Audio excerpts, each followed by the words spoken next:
ये बाथरूम के दरवाजे तोड़ दिए, पूरे अंदर का तोड़ दिए, पूरा तोड़ दिए, पूरा ऊपर तक तोड़े। क्या वजह है तोड़ दी समझ नहीं आया। जो भी कम पड़े फिर आप इनको फोन करिए, मैं से मंगा देंगे। भी मारे पूरा प्लानिंग से करे सो है वो। नमस्कार, न्यूज 24 देख रहे हैं आप और मैं हूं आपके साथ मुस्कान शास्त्री। कभी मोहम्मद दीपक तो कभी राजेंद्र अग्रवाल। नाम अलग हो सकते हैं लेकिन संदेश एक ही है। नफरत के बीच भी इंसानियत जिंदा है। तेलंगाना में एक जामा मस्जिद में हुई तोड़फोड़ की घटना के बाद माहौल तनावपूर्ण था। दीवारें टूटी थी, दरवाजे क्षतिग्रस्त थे, माइक्रोफोन तोड़ा गया था। ऐसे वक्त में अक्सर खामोशी या डर देखने को मिलता है, लेकिन इस बार एक अलग तस्वीर सामने आई। एक हिंदू व्यापारी राजेंद्र अग्रवाल आगे आए।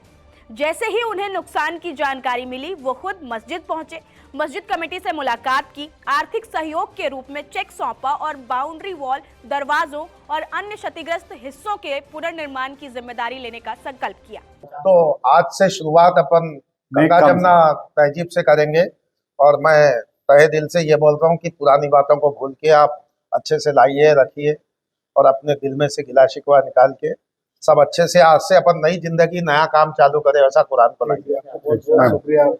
और ये पूरी रिपोर्ट हुआ, आप उसको ठीक कराओ। जो भी कम पड़े फिर आप इनको फोन करिए, मैं से मंगा देंगे। ये घटना यादाद्री भुवनगिरी जिले के जलालपुर गांव से सामने आई है, जहां अज्ञात व्यक्तियों ने घटना की सूचना दी।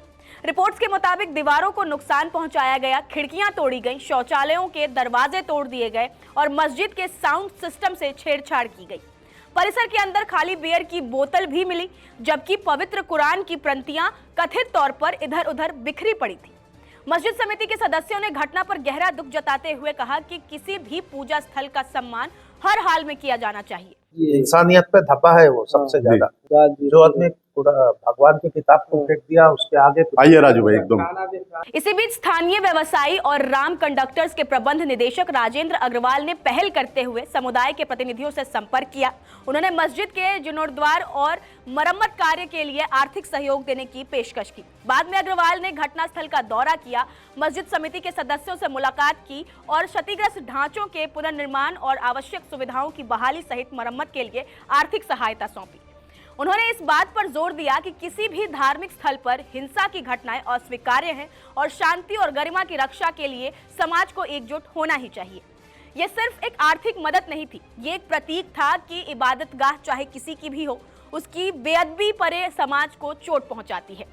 अभी मोहम्मद दीपक की खबर भी चर्चा में रही है, जहां एक शख्स ने अपनी पहचान से ऊपर उठकर इंसानियत को चुना। अब तेलंगाना से आई ये पहल उसी कड़ी को आगे बढ़ाती दिखती है। सामुदायिक नेताओं और स्थानीय निवासियों ने इस पहल की सराहना करते हुए सामाजिक सद्भाव का सकारात्मक संदेश बताया है। मुस्लिम समुदाय के प्रतिनिधियों ने कहा कि ये कदम क्षेत्र के साझा सांस्कृतिक मूल्यों पर एकता की परंपरा को दर्शाता है। स्थानीय पुलिस ने अज्ञात व्यक्तियों के खिलाफ अतिक्रमण, धार्मिक संपत्ति और नुकसान पहुंचाने और शत्रुता फैलाने से संबंधित कई कानूनी धाराओं के तहत मामला भी दर्ज किया है। अधिकारियों ने मामले की गहन जांच का आश्वासन दिया है। जैसे ही मरम्मत का काम शुरू हुआ, निवासियों ने उम्मीद जताई कि ये घटना अंततः विभाजन पैदा करने के बजाय सामुदायिक संबंधों को मजबूत करेगी और कई लोगों ने क्षेत्र में शांति और सद्भाव बनाए रखने के लिए समुदायों के बीच निरंतर सहयोग का आह्वान किया। हम अक्सर खबरों में देखते हैं कि मंदिर टूटा, मस्जिद में तोड़फोड़ हुई, धार्मिक नारे लगे, तनाव बढ़ गया, लेकिन ऐसी खबरें कम दिखती हैं जहां कोई बिना कैमरे की चिंता किए आगे बढ़कर मरम्मत का खर्च मैं दूंगा। और एक इंसानियत पे ये धब्बा है। मंदिर हो, मस्जिद हो, गुरुद्वारा हो या चर्च हो, एक दूसरे के धर्म से और भगवान सब ऊपर वाला एक है। तो जो भी हुआ वो बहुत बुरा हुआ, उसकी तो भरपाई नहीं हो सकती, लेकिन जो भी है गया। आज रमजान का पहला दिन है, पहला चांद की रात है आज।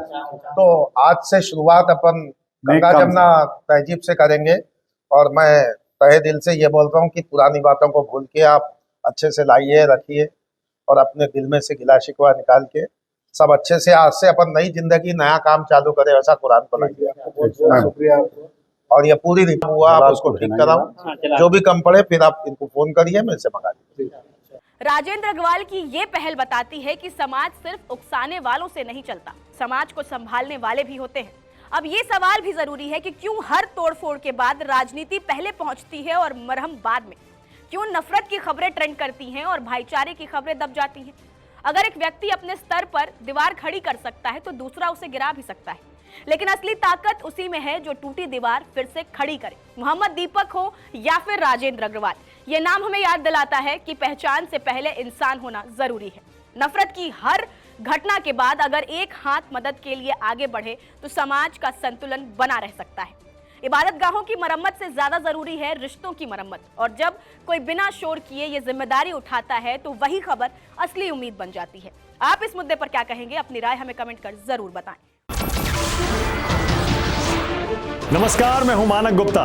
अगर आपको हमारा ये वीडियो पसंद आया हो तो इसे लाइक और शेयर जरूर करें, और हाँ, हमें सब्सक्राइब और फॉलो करना ना भूलें ताकि आप देश और दुनिया की कोई खबर मिस ना करें। तो जुड़े रहिए हमारे साथ और देखते रहिए News 24।